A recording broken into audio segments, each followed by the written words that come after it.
এই জ্বালায়ার প্রাণে সয় না যে, এটা কিন্তু লাকির সুরে ছিল না। আমার কেন জানি মনে হয় আমার মা কিন্তু গিফটেড ছিলেন। নামাজ শেষে আমি ডান দিকে সালাম, বাম দিকে সালাম, মধ্যে তাকালাম, এরপর আমি আর কিছু বলতে পারবো না।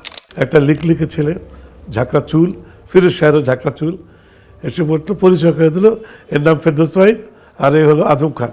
নয়ন মুন্সি, অভাবনীয় গিটারিস্ট, আরেকটা ট্যালেন্ট।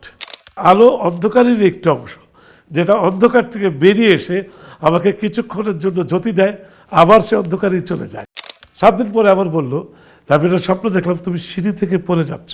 খোলা জিপে তাকে একরকম হাইজ্যাক করে নিয়ে আসলাম ইত্তেফাক অফিসের সামনে।